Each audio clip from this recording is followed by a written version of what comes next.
Another day, another conversation about Montreal Canadiens trade rumors.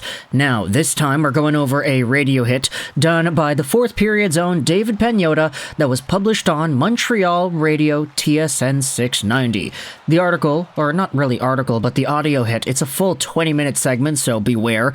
It will be linked in the description if you want to go ahead and listen to it, but David Pagnotta does give a scoop as to what's going on with the Canadiens. He joins Campbell and Gallo and discusses how tough it would be to find specific deals.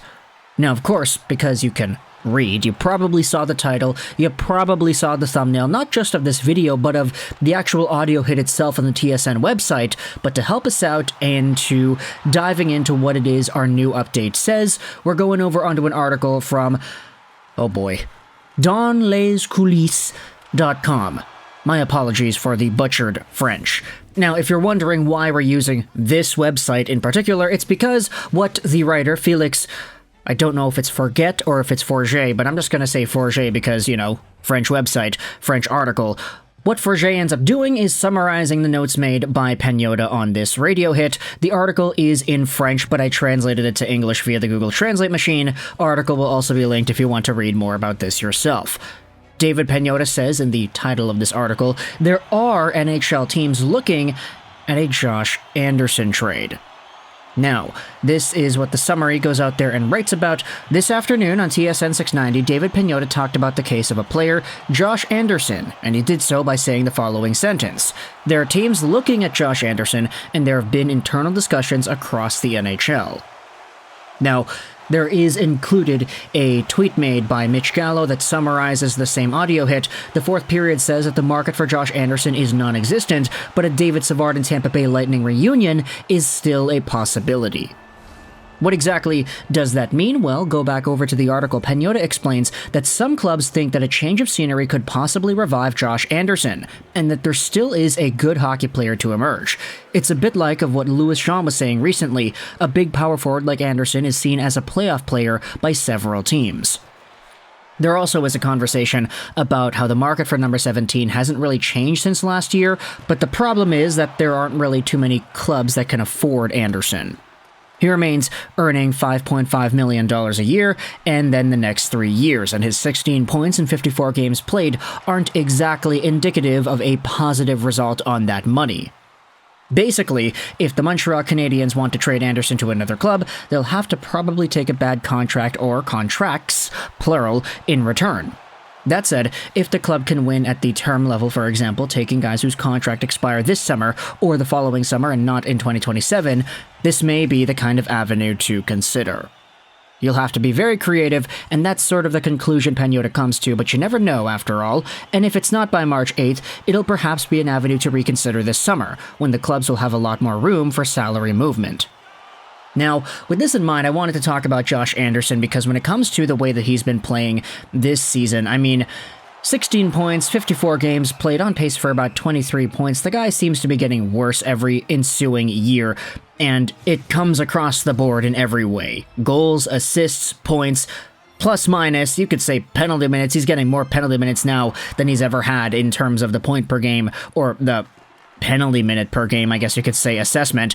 Josh Anderson certainly is not the most impactful player on the Montreal Canadiens roster right now, but there is no doubt that this is just a guy that teammates, management people, and other GMs seem to like a lot. I mean, we always hear about how Josh Anderson is a cool guy. Canadiens players really seem to like him as a personality. GMs covet him because of the profile he brings. He's more of a promise than a solidified good player, in my opinion, because the idea, the philosophy of a Josh Anderson is so strong. Hey, he's a big power forward guy who runs to the front of the net and he can snipe pucks like crazy if you give him the opportunity, and when he's not doing that, he's a physical specimen and he can make things hard for the opponent and this and that and the other. Even though this guy may be making $5.5 million a year, this is the kind of guy that makes you a dynamic team in the postseason, right? And that's really what it always boils down to. Hey, Josh Anderson has this profile that would probably be extraordinarily valuable in the playoffs. But for Montreal, things aren't really working out because they're not going to be making the playoffs, and Anderson was alright when they made the finals in 2022. He only had 6 points in 22 games played in that playoff run, but he was one of the more instrumental guys. I think he scored the first goal of the entire playoff run, and then I think he had a few clutch ones in there tossed in too. I mean, we did cover the entire playoff run in this YouTube channel with live streams and the reaction videos, but yeah, 3 years ago was a while, wasn't it? Either way, if there is a team that's willing to go out there and take on a contract like Josh Anderson's, it is going to be probably a very limited selection because you need to be able to take on that cap space. And what are the odds that a team that would be interested in getting Anderson for a playoff run would even have that much cap space anyway? Because if a team is buying, they're in a position to get assets, they want to use some more dollars to get some more guys in the now. Who's to say that Josh Anderson will be number one on their list? I mean, he's expensive, he's on for a long time, he doesn't really produce as much as he's been. It's been tough for Josh Anderson. And I guess you could say, hey, good for him, he's making all this gosh darn money that he probably isn't really worth. But at the end of the day, you gotta feel for the guy. He seems like a good dude, all things considered. I wouldn't be surprised if Josh Anderson was defined by many in the Canadiens organization as a favorite to deal with. But just when it comes to the hockey perspective, it's tough to really see things go down this way. So the fact that David Pagnotta mentioned on the show that there are teams actually looking out for Josh Anderson and thinking about him as a potential trade candidate, while that kind of blows my mind, at the same time, it's a pretty good update if you're looking for the prosperity of Montreal Canadiens cap dollars over the next few years. Either way, though, we do have ourselves another update that I wanted to talk about as well. David Pagnotta talks about David Savard and how he could very well be another reunion piece for the Tampa Bay Lightning. Now, he did make a few videos already talking about the idea of Savard moving. The Tampa Bay one and Toronto video actually comes to my mind right away as a conversation that we had. But there would be some sort of a reunion kind of move if David Savard were to go over to the Lightning. He did spend a chunk of the 2021 season with that team. He literally won a Stanley gosh darn Cup against Montreal and then had a 20-point season in 62 games played 2 years later. This year, he's on pace for about 22 points in 60 games as well. 13 points in 36 games is the projection. And we actually did have some rumors going out there where Savard responded to, and he said pretty much, hey, no, I kind of like staying here. I'd be happy to remain a Montreal Canadien, which is good. You know, you like to see the spirit of guys who are Habs liking to be Habs. But at the same time, David Savard is a 33-year-old right-handed defenseman. He signed on till the end of next season. You could say his contract is pretty valuable considering he plays a lot more minutes than regular $3.5 million defensemen do in the NHL. And the fact that this guy blocks shots, he's a penalty killer, he's great in his own zone, and he helped the Lightning win a Stanley Cup before. If there is some sort of a reunion here, if the Lightning want to get some Savard for a draft pick trade done or something like that, then, hey, maybe all Montreal needs to do is get some salary retained on that, and then they can get their assets in return.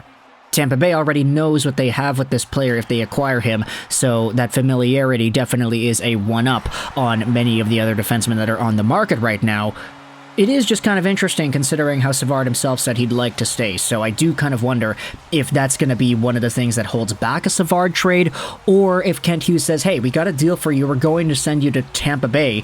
Like, sure, we don't have to tell you about this because you don't have any trade protection, but still, we are sending you to a team that you're familiar with. And then maybe that makes it a bit easier for Savard to be like, okay, cool, I'm going to try to win another Stanley Cup because that's not going to happen here in Montreal, even though I like the city, I like the players, I like the team. Winning is cool too, right?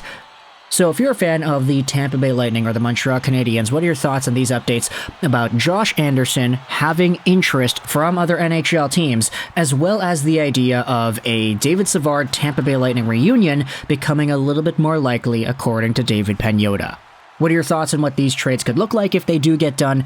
If it's David Savard over to Tampa, then Lightning fans, what are your thoughts on the most appropriate package you would feel would make this deal get done? If you're a Canadiens fan, same thing. What's the minimum you'd accept for a David Savard move? And I guess you could say the same for Josh Anderson as well. What are your thoughts on the idea of trading him away? Is that even possible in your opinion?